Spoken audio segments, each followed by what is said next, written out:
What's the new Toyota Gr Yaris like to live with every day? Can you have one as your daily driver? Well, I thought the only way to find that out was to get and acquire one. You know, noble act, answering the questions that you may well have. So, yeah, I've got a new car and this is it. So I've got that in addition to the Audi RS6 and the Mercedes AMG A45S, and of course my own personal cars, the Porsche 911 996, the supercharged Mazda MX-5, the Fiat 126 and the Suzuki Jimny. I definitely got a problem, haven't I? Anyway, I'm Matt Watson, you're watching Car Wow. Before we start this video, I want to just explain something to you. I don't actually own this car. It's actually on long-term loan from Toyota, like with the RS6 and the Mercedes A45, so we can do lots of content on them and find out what they're like to live with and even find out some of their faults. When Toyota said they'd be willing to lend Car Wow a car, they did say that they had a black one put aside for us, but I actually wanted the pearlescent white one, which is what this one is. Now, it does cost you 880 quid for this paint. The black metallic or red metallic has 550 quid. I don't like the red so much. Black's good, but it doesn't show off the contrasting black panels as well as the white. You can also get a flat white, which is quite nice, but pearlescent white for the win. As you're probably aware, Toyota built the Gr Yaris to go rallying. It's a homologation special. They only built 25,000 of them worldwide, and it has a rally-inspired four-wheel drive system. In fact, Toyota built the four-wheel drive system just for this car. Very clever, actually. Normally, it sends 60% of the power to the front, 40 to the rear. Turn this knob here, and you can put it into track mode, and it's 50-50 split, or turn it the other way, and you go into sports mode, and it's 30%, 70% split. So rear drive biased in a Yaris, which is just utterly nuts. This little Gr Yaris has a 1.6 litre 3-cylinder turbo petrol engine, but it puts out just over 260 horsepower. Well, that's a claim figure. Actually, people have got these on the dyno and they're putting out over 270. And some people are saying, well, you know, 1.6, 3-cylinder, with that much power, it's going to fail eventually. It's just going to struggle. And they forget it's a Toyota. And being a Toyota, just like with any other Toyota, you get the classic Toyota 5-year, 100,000 mile warranty. And I think even beyond that, this car should be fine. Reason being, right, this is the pet project of Toyota's boss, Akio Toyoda. He's involved in this project. It will have been a real honour for the engineers to work on it, even the people who screwed them together. Do you think that this car isn't going to be reliable? That it won't be built to the highest quality ever? Of course it will be. I have no doubt that these will be absolutely fine for well past that warranty period. In the UK, you have three choices when buying the Gr Yaris. There's the normal version, and it comes in at just under £30,000. Then there's the convenience pack, which costs just over £32,000, and it adds some luxury features, such as a heads-up display, an upgraded stereo, inbuilt satellite navigation for the infotainment system, front and rear parking sensors, and some extra safety kit like blind spot monitoring. The next stage is the circuit pack, which is really the one you want because it adds loads and loads of mechanical upgrades, such as front and rear limited slip differentials. You get upgraded lighter forged alloy wheels, and they wear Michelin Pilot Sport 4S tyres. You get some red brake calipers as well, and sportier suspension. Weirdly, you can't have the circuit pack and the convenience pack together. It's one or the other. I don't think it's like that in some other countries, but for some reason in the UK it is. A guy from Toyota told me it was something to do with the fact that they are right-hand drive, and it's to do with wiring looms. But anyway, you should get the circuit pack. It costs just over £33,000. I haven't actually tried just the normal car, but really, if you're buying something like this,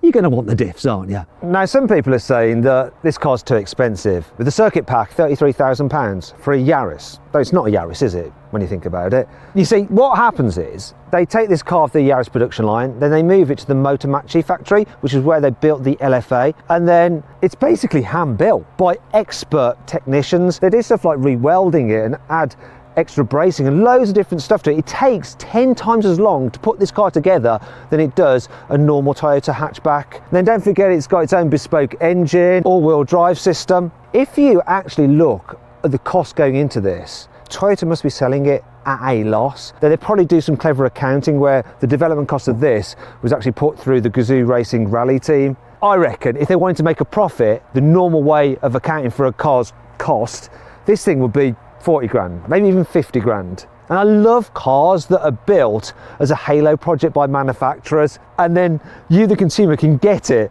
for much cheaper than it would really cost as if it was a standard car. It was the same with the LFA. That was built at a loss.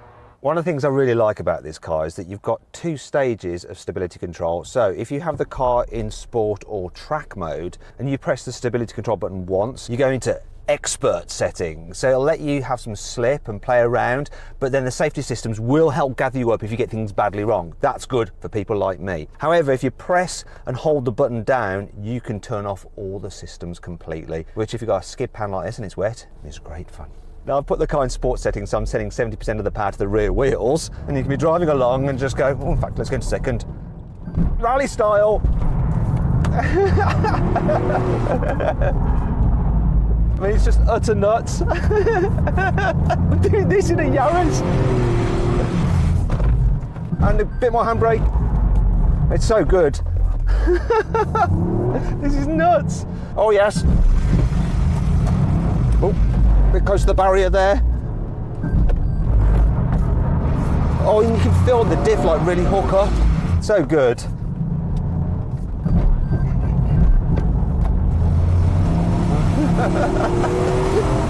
It is nuts that you can do this in a Yaris. Oh, get it around there, come on. So much fun, this car.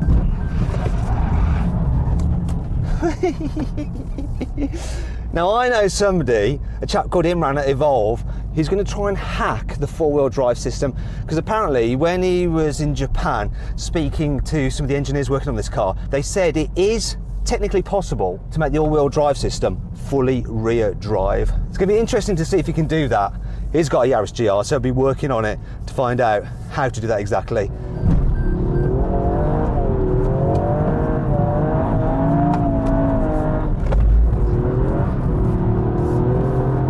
It's just nuts, this thing.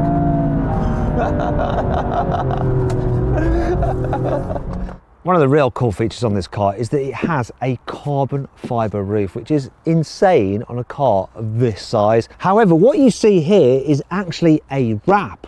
The reason they wrap it apparently is because it's very expensive to lacquer it, so they just save money by wrapping it. However, I quite fancy removing this wrap because I've seen someone else has done it, and then you get this forged carbon fibre effect like you have on a Lamborghini Huracan Performante. Looks really, really good. Now this video might be sounding a little bit like a marketing exercise for Toyota, but it's not. There are some things that I'm not so keen on with this car. The first is the exhaust note. It's rubbish, utterly rubbish. I mean, you would have no idea how quick and how much fun this car is to drive by the sound of that. I suppose the police won't hear you coming.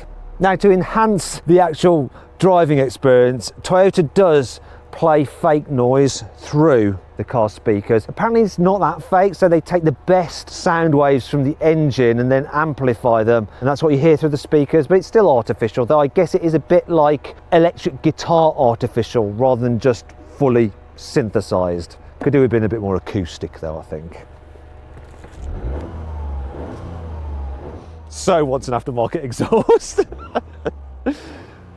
One of the things a lot of people complained about with this car, me included, is the seating position. So the seats are really good and supportive, I like them, but you just can't quite get low enough. In some ways it doesn't matter too much, because if you're my height, it's fine, and being slightly higher is a bit rally car-ish, so you feel like you've got a better view forward. However, if you're tall, you could struggle for headroom. And here's a big problem, look.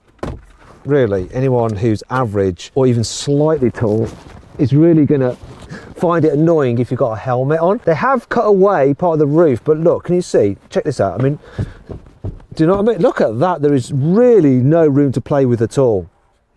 Move that out of the way. Do I look stupid? I'll tell you one thing though about this. I reckon there's going to be a load of aftermarket seating companies looking at how they can actually lower the seat. Part of the problem is that the brackets are really, really high. So they're going to have to come up with a clever solution to get the seat low, because I don't think it's going to be all that easy to do it. When I first drove this car, I thought Toyota had come up with a neat little solution for the low cover, you know, lightweight, here it is. However, living with it, it's a bit of an arse. If anything is in the boot that's a bit tall, and believe me, this boot is not very deep, this just pops up like that, and it basically means that you can't see out the back window. Then when you want to remove it, it's much harder than it should be. Now you have to undo this.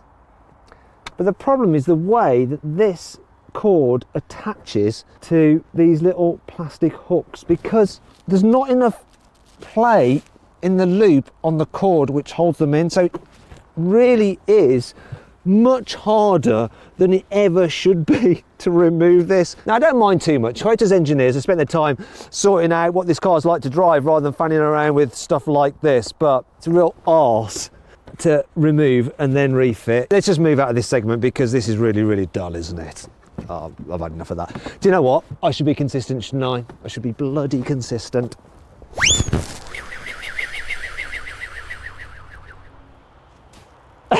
That's the best one yet.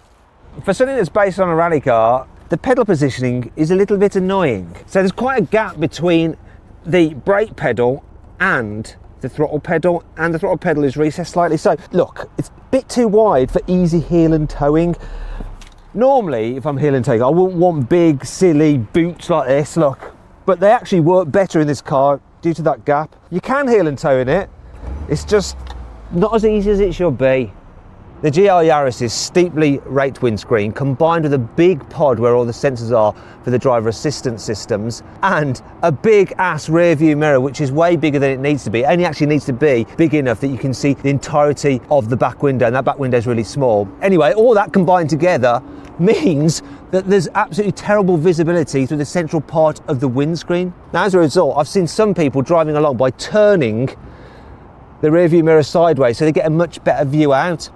It's great that this car has Android Auto and Apple CarPlay, use it all the time. The annoying thing is though, is that you've only got one USB input and it's here. So you need to put your phone up there. Thing is, this car is super fast. So you end up just having your phone shooting like that as you accelerate to the back of the car, which isn't good. Now you could put it in a cup holder, but you don't want it there because then you've got this wire trailing. So what I've had to do is get some of this special sticky black tack that we use for mounting cameras and use it to secure my phone in place up there like that. Brilliant.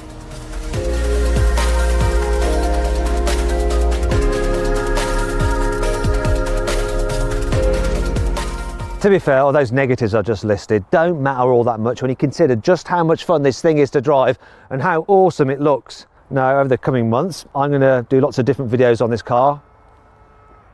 It's just locked itself.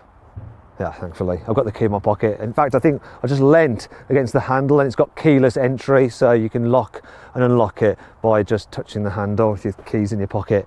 Whew, that could have been embarrassing. Like I was saying, we do lots of videos on this car. Maybe you have some ideas. What would you like to see me do with it? Some drag races, some group tests, maybe meet some other owners who've perhaps tuned their cars, see what work they've done on them. Let me know in the comments. I will read through them. And if you haven't done so already, please make sure you subscribe to this channel. That way you will not miss a single upload or my next video about the Gr Yaris. Anyway, thanks for watching and I'll see you soon.